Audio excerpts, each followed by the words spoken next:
ଏକ ସନ୍ଦେହଜନକ CCTV footage ସାମ୍ନାକୁ ଆସିଛି, ଯେଉଁଟାକି ଏକ ସ୍ୱାମୀ ତା ସ୍ତ୍ରୀକୁ ମୋଟରସାଇକେଲ ବସାଇ ଦେଉଥିବା ବେଳେ କିଛି ସମୟ ଗଲା ପରେ ତା ସ୍ତ୍ରୀ ପଛପଟର ଯେ ମୃତ ଶବ ଯେରକମ ଢଳିକିନା ଗଡ଼ି ପଡ଼େ ସେରକମ ଗଡ଼ି ପଡ଼ୁଛି।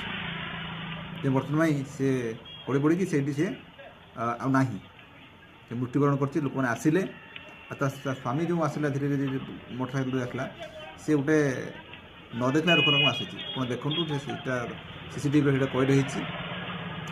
ଯାହା ଅନୁମାନ କରୁଛି, ଯାହା ଯେଉଁ ଭିଡ଼ିଓ ଆମେ ପଠାଇଥିଲେ, ଯାହା ସ୍ୱାମୀ ଯିଏ ତାକୁ ମାରିବା ଉଦ୍ଦେଶ୍ୟ ନେଇକି ସେପରି ଏକ ଅଧିକ ଜୋରରେ ଗାଡ଼ି ଚଲାଉଥିଲା, ଆଉ ସେ ସ୍ତ୍ରୀ ହେଉଛି ଗଳି ପଡ଼ିଲା। ତ କଏଦ ହେଇଛି, ଆପଣ ଦେଖନ୍ତୁ ସେ ସିସିଟିଭି ଫୁଟେଜ୍ ବାଜିଛି, ଆପଣ ଦେଖନ୍ତୁ। ମୁଁ ଆପଣଙ୍କୁ ଦେଖାଉଛି, ଦେଖନ୍ତୁ କେଉଁଠି କୌଣସି ଯାଉଛି, କେତେ ସ୍ପିଡ଼ରେ ସେ ଗାଡ଼ି ଚଲେଇକି ଯାଉଛି। ସେ ପଇଲା, ଲୋକମାନେ ଆପଣ ଦେଖିଲେ ସିଏ ହେଉଛି ଆସିକି ଦେଖୁଛି। ତ ଯାହା ଖବର ମୁତାବକ ଶୁଣିବାକୁ ମିଳୁଛି ଯେ ସନ୍ଦେହ କରାହେଉଛି ଯେ ସ୍ୱାମୀ ତାକୁ ମାରିଥିବା ଅବସ୍ଥାର ଜଣାହେଉଛି, କିନ୍ତୁ ଅଦ୍ୟାବଧି କୌଣସି କିଛି ସତ୍ୟ ଜଣାପଡ଼ୁନି। ଏହାର ଇନଭେଷ୍ଟିଗେସନ୍ ଚାଲିଛି। ଏ ହେଉଛି ବାଲେଶ୍ୱର ଜିଲ୍ଲା ଅନ୍ତର୍ଗତ ଜଳେଶ୍ୱର ବ୍ଲକରେ ହେଉଛି ଘଟଣାଟି ଘଟିଛି। ଆପଣ ଦେଖନ୍ତୁ, ଭିଡ଼ିଓ ବହୁଳ ମାତ୍ରାରେ ସେୟାର କରନ୍ତୁ। ଦେଖନ୍ତୁ ଏପରି ବି ଘଟଣା ହେଇପାରେ।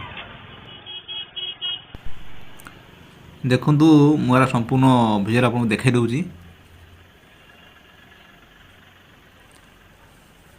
ଲୋକମାନେ ଯାଇକି ସେ ରୁଣ୍ଡ କେମିତି ଆପଣ ହେଉଛନ୍ତି, ଆପଣ ଦେଖନ୍ତୁ। ଏହାର ସିସିଟିଭି ଫୁଟେଜ୍ଟା ମୁଁ ସମ୍ପୂର୍ଣ୍ଣ ଦେଖାଉଛି।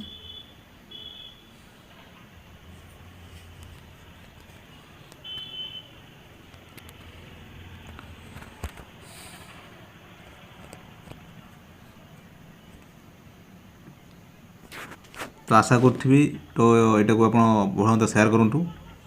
ଦେଖନ୍ତୁ, ଏରକମ ବି ଘଟଣା ଘଟିପାରେ। ତ ରହିଲି, ନମସ୍କାର।